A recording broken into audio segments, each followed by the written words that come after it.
പക്ഷേ അപ്പോൾ ഇതിനകത്ത് PMCയുടെ ഡീറ്റെയിൽസ് ഒന്നും കൊടുക്കേണ്ട കാര്യമില്ല. കാരണം PMC ഈ രാഷ്ട്രീയം ശ്രദ്ധിക്കുന്ന അല്ലെങ്കിൽ കാര്യങ്ങൾ ശ്രദ്ധിക്കുന്ന ആളുകൾക്കെല്ലാം അറിയാവുന്നൊരു കാര്യമാണ്.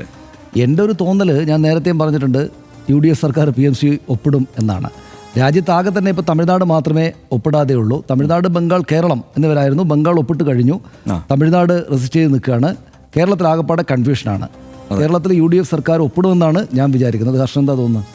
എനിക്ക് ആ കാര്യത്തിൽ സംശയമൊന്നുമില്ല. അങ്ങനെ ഒപ്പിടാതിരിക്കണമെങ്കിൽ എനിക്കത് എന്താണെന്ന് വെച്ച് കഴിഞ്ഞാൽ, രാജസ്ഥാനിലും ഛത്തീസ്ഗഡിലും ഹിമാചൽ പ്രദേശിലും കർണാടകത്തിലും ഈ ദേശീയ വിദ്യാഭ്യാസ പദ്ധതി NEP ഒപ്പുവെച്ചത് ആരാണ്? കോൺഗ്രസ്സാണ്. നേരത്തെ കോൺഗ്രസ് ഈ പണി ചെയ്തിട്ടുണ്ട്, എല്ലായിടത്തും ഒപ്പുവെച്ചിട്ടുള്ളതാണ്. അപ്പോൾ ഇവിടെ ഒപ്പുവെക്കാൻ എന്താ ഇപ്പോൾ തടസ്സം?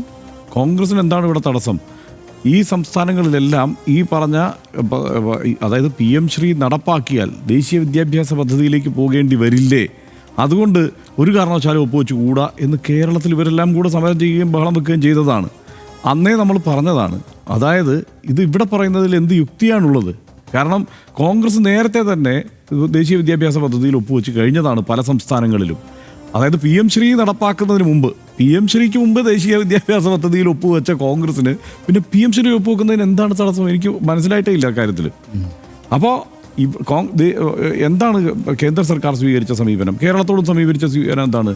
സമഗ്ര ശിക്ഷാ അഭിയാൻ്റെ ഭാഗമായിട്ട് കേരളത്തിലുള്ള SSK ഫണ്ട് തടഞ്ഞു വയ്ക്കുക എന്നുള്ളതാണ് കേന്ദ്രം സ്വീകരിച്ച സമീപനം. അത് തരേണ്ടതാണ്. അത് സത്യത്തിൽ നിയമവിരുദ്ധമായ, മര്യാദയില്ലാത്ത ഒരു സമീപനമാണ് എന്ന് തന്നെ വിമർശിക്കപ്പെട്ടതാണ് ആ സമയത്ത്.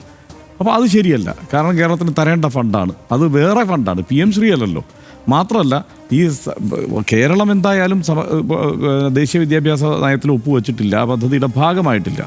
അതല്ലാതെ തന്നെ PM ശ്രീ എന്നുള്ളത് നടപ്പായാൽ PM ശ്രീ നടപ്പാക്കുന്ന സ്കൂളുകളിൽ ഈ ദേശീയ വിദ്യാഭ്യാസ പദ്ധതി നടപ്പാക്കും എന്നുള്ളതാണല്ലോ പ്രശ്നം. അതിപ്പം നടപ്പാവുന്ന 1047 സ്കൂളുകളെങ്ങാണ്ട് ഇവിടെയുണ്ട് കേരളത്തിൽ.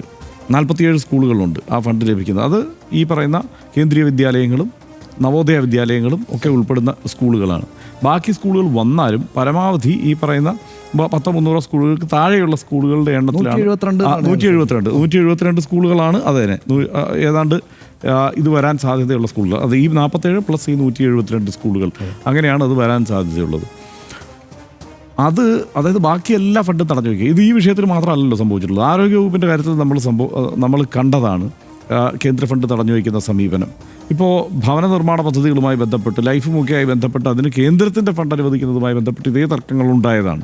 അപ്പോൾ കേന്ദ്രം സ്വീകരിക്കുന്ന സമീപനം, കേന്ദ്രത്തിൻ്റെ നയങ്ങൾ ഇത്തരം വിഷയങ്ങളിൽ നടപ്പാക്കാൻ സംസ്ഥാന സർക്കാരുകൾ തയ്യാറായില്ലെങ്കിൽ പകരം മറ്റു പല ഫണ്ടുകളും തടഞ്ഞു വെച്ച് പ്രതികാരം വീട്ടുക. കേരളത്തെ പോലുള്ളൊരു സംസ്ഥാനത്തിന് അതിജീവിക്കുക വളരെ പ്രയാസമാണ്. തമിഴ്നാടിന് പറ്റും.